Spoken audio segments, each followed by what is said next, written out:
There's a part of management nobody tells you about when you take the job. The part that keeps you up at night. Not the budget reviews, not the difficult client, not the missed deadline.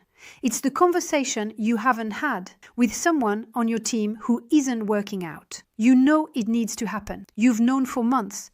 But every time you think about it, you move the meeting. Not because you doubt the decision, but because you know there's a person on the other side. A story, a family, emotions. And you like to do this right. So you tell yourself you're waiting for the right moment, that maybe things will improve, that you'll find the right words next week. Here's the truth. The right moment doesn't come. And the right words don't appear on their own. What most managers won't admit is that they're not waiting because they're compassionate. They're waiting because they don't know how to do this well, how to handle what happens in that room, what to say if he cries, how to be direct without being cruel, how to end something cleanly for both of you. Today I asked General Roy about exactly this situation. But before I give him the floor, if you're a manager looking for concrete answers to concrete problems, subscribe. Every week we analyze a real management case. General Roy identifies the real problem. Then he gives you the protocol. Let's go. General Roy, why do some managers keep postponing this conversation for weeks? Because they don't know how to handle it. They know what to do, but they don't know how to do it. That's different. Very different. Most of the time, the manager has already made his decision. What he dreads is not the decision. It's the conversation, and above all, the emotions that come with it.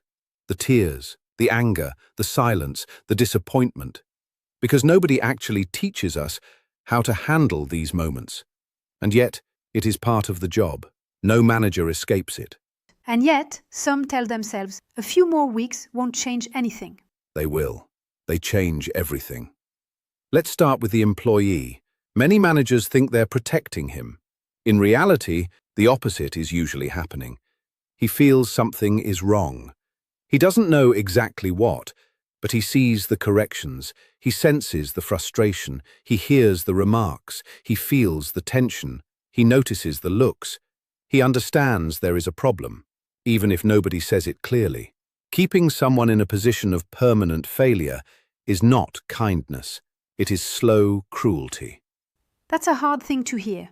Because it's true. Every week, his confidence drops. Every week, he understands a little more that he's in the wrong place. And every week, nobody has the courage to tell him clearly. Now let's look at the team.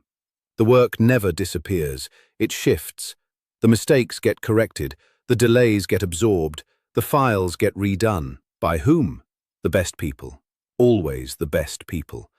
And gradually, they exhaust themselves because they're carrying their own load and someone else's. And what about the manager? He pays the price too. Not emotionally, operationally.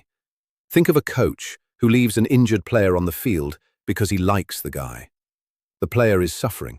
The team is playing one man down, and the others start resenting the coach, not the player. Your authority doesn't erode because you let someone go. It erodes because you don't. So everyone is paying. Everyone is paying, and the longer you wait, the higher the bill.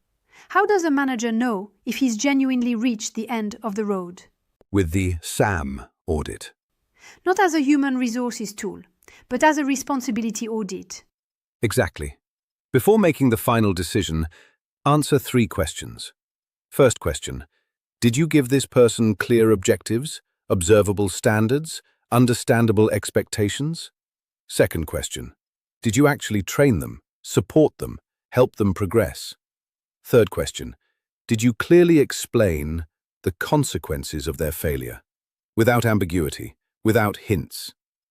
If even one answer is no, you haven't finished your work. But if all 3 answers are yes, your sphere of responsibility is clean. You watered the plant, you gave it sunlight, you gave it fertilizer, and still, it didn't grow. So the conclusion becomes simple. So the conclusion becomes clinical. It is no longer a question of fault or guilt. It is a mismatch. Either this person cannot adapt or they won't engage. In both cases, reality has already decided. You are simply refusing to execute the decision. And remember this, a firing should never be a surprise. If the person is shocked when you tell them, you probably skipped a step. Feedback, correction, warning, audit. Quick note here. If you want to run this audit on your specific situation right now, open the general ROI app. Describe your case.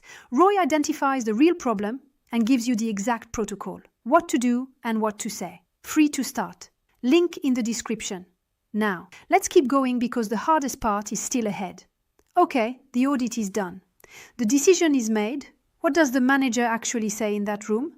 The method is called B.L.U.F, bottom line up front. The conclusion lands in the first 30 seconds. No preamble, no weather, no, how was your weekend? The verdict, immediate. Sit down. I have a difficult decision to tell you. I've decided to end our collaboration. Your mission stops today. The reason?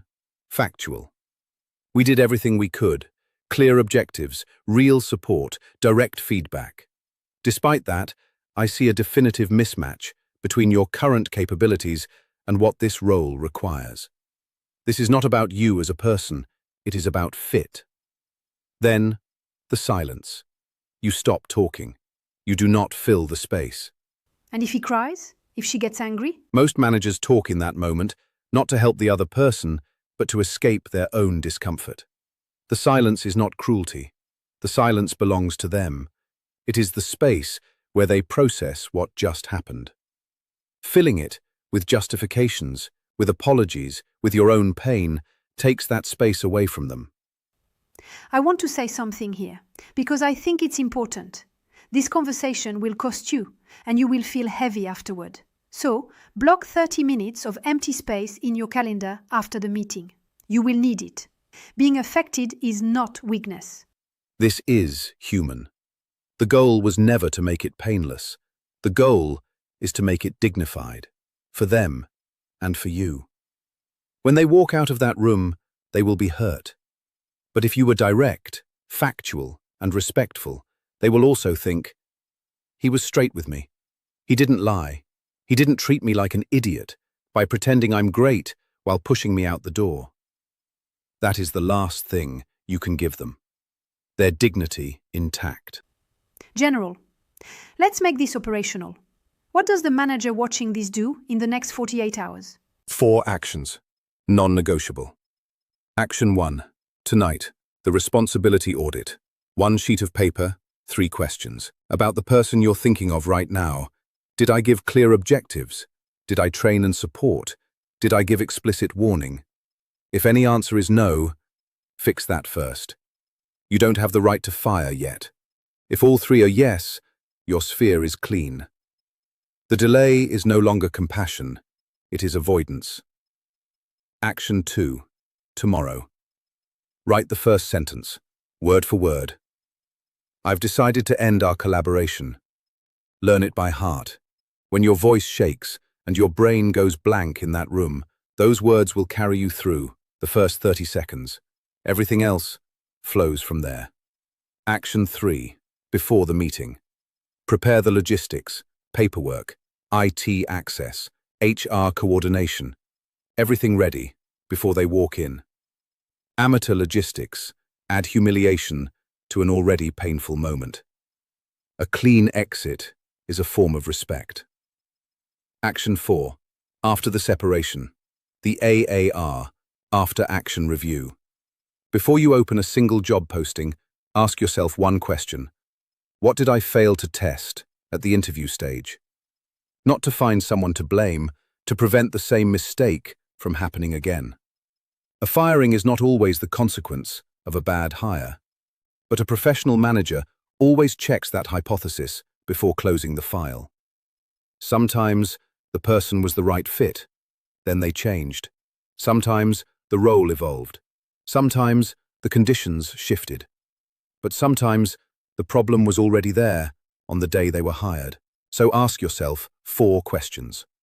What actually failed? When did we first see the warning signs? Could we have detected them earlier? What must we now test systematically when we recruit? Transform the mistake into a selection criterion.